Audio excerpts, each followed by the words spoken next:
कत्ल नहीं करने देंगे। ठीक है, मुझे खान साहब की तरफ जाए। खान साहब, इशू यही है कि अपोजिशन बड़ी क्लियर है, पीटीआई बड़ी ही क्लियर है। वो ये कहती है कि इलेक्शन कमीशन भी नालायक है और इनका मुहासबा भी होना चाहिए जो इलेक्शन नहीं करवा सकते। और आप लोग कहते हैं कि पुअर परफॉर्मेंस है 7 महीनों में, और इसमें कोई शक भी नहीं कि माशी तौर पर पाकिस्तान वाकई सिंक कर रहा है और हालात बहुत ही खराब हैं, और खुदा ना खास्ता कि डिफॉल्ट ना हो जाए पाकिस्तान। तो इस सारे हालात में पीटीआई का सिर्फ एक ही मुतालबा है कि आप इलेक्शन करवा दें ताकि फ्रेश मैंडेट के साथ नई पार्टी आए और वो मुल्क को गवर्न करे। तो मेरा ख्याल है इलेक्शन में हर्ज कोई नहीं है। नहीं, देखिए, हम इलेक्शन बिल्कुल भी नहीं करवाएंगे। इस वक्त पाकिस्तान को इकोनॉमिक और पॉलिटिकल स्टेबिलिटी चाहिए, और वो कोई भी केयर टेकर सेटअप से बात नहीं करेगा। हमने बैलेंस ऑफ पेमेंट का बड़ा इशू है, हम उसके ऊपर दिन रात काम कर रहे हैं। ये जो है, ये इन लोगों का एजेंडा ये है कि इमरान खान साहब को वजीर आजम बनने का शौक है बचपन से, तो वो कह रहे हैं बाबा जल्दी से वजीर आजम बन जाऊं। हालांकि उन्होंने इलेक्शन भी हार जाना है। जो एजेके के इलेक्शन में इनका असर हुआ है ना, सारे पाकिस्तान ने देखा है कि कितने मशहूर हैं ये। जहां पे इनकी अपनी हुकूमत थी, उसके बाद इनकी दौड़ें लग गई। तो ये जो है, ये हमसे पूछ रहे हैं कि 7 माह में हमने क्या किया। आप ये बताएं, आपने 4 साल में क्या किया इस मुल्क के लिए, इसका जवाब देना।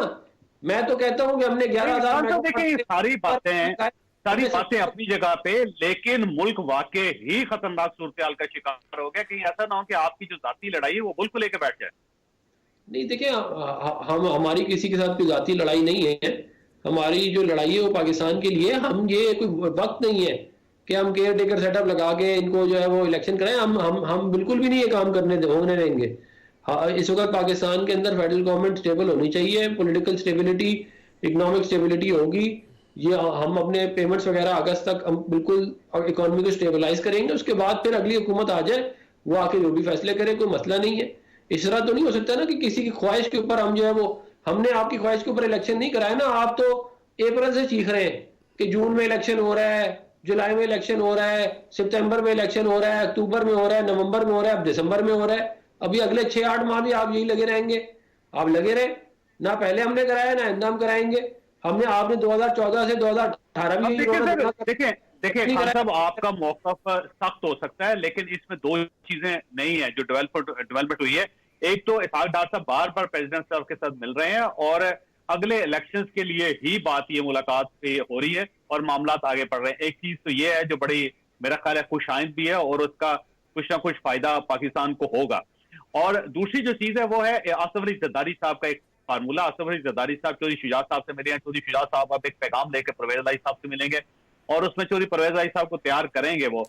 तो अब एक दो फार्मूलों पे आप काम कर रहे हैं। अगर तो चौधरी परवेज इलाही साहब टूट गए और आपके साथ आ गए और उसके बाद पंजाब में अगर आप उनको अपना चीफ मिनिस्टर बना देते हैं या उनको ये एश्योरेंस दे देते हैं कि अगले जो चीफ मिनिस्टर होंगे चंद माह के लिए पंजाब में वो हमजा शहबाज साहब नहीं होंगे, उनकी जगह कोई और होगा, और वो अगर मान जाते हैं तो फिर ये एक और सिनेरियो पंजाब के अंदर होगा। तो एक तरफ मुज़ाकरात हैं, दूसरी तरफ पंजाब के अंदर से तोड़फोड़ हो रही। देखिए, मैंने पहले भी वाली बात की, हम सियासी लोग हैं। सियासी लोग जो है वो बातचीत करना चाहिए उनको। ये इमरान खान साहब ने एक नया काम शुरू कर दिया था क्योंकि इनकी ज़रा लाइन कहीं और सेट थी, तो ये कहते थे मैं बात ही नहीं करूंगा। अब वो लाइन जो है वो कट गई है और वो फैजियां नहीं रही। तो अब ये जो है, अब इनको सियासत करनी पड़ रही है और थोड़ी सियासत समझनी पड़ रही है। तो हम बातचीत करने के लिए तैयार है, लेकिन मैं आपको एक बात वाज़ेह तौर पर बता रहा हूँ, एक दिन पहले भी असेंबलियां नहीं तोड़ेंगे। एक दिन पहले भी हम पूरा कराएंगे टाइम, उसके बाद असेंबलियां जो है वो टूटेंगी और इलेक्शन हो जाएगा। तो फिर मुज़ाकरात किस बात पे होंगे जी? देखिए, हम मुज़ाकरात इलेक्शन के कानून पे कर सकते हैं। हम मुज़ाकरात जो है वो, अगर कोई और इनके जो है ऑब्जेक्शंस हैं उनको हम एड्रेस कर सकते हैं। जो इलेक्शन एक्ट 2017 है उसको हम देख सकते हैं। वो देखिए, हम सियासी लोग हैं, अगर ये आके पार्लियामेंट में आके कोई एडवाइस करना चाहे हम सुनने के लिए तैयार हैं। लेकिन मैं आपको ये बात वाज़ेह तौर पर बता रहा हूँ कि हम इलेक्शन जो है वो पहले नहीं कराएंगे। इशू का हो नहीं सकता। अभी आप मुल्क के अंदर बैलेंस ऑफ पेमेंट का इशू चल रहा है, इकोनॉमी जो है वो मुश्किल में, ये इलेक्शन करते फिर रहे हैं। भाई आप थोड़ी देर अपना सफर कर लें। क्या अप्रैल का इलेक्शन और क्या अक्टूबर का इलेक्शन, कितना ही फर्क रह गया है। एवी फजूल की इज्जत लगाई। डॉक्टर साहब देखिए, एक इकोनॉमिक जो पाकिस्तान के प्रॉब्लम है वो अपनी जगह पे है, इसमें कोई शक नहीं है। पहले सम पेमेंट का इशू है और जो सारे हमारे रिजर्व्स कम हो रहे हैं।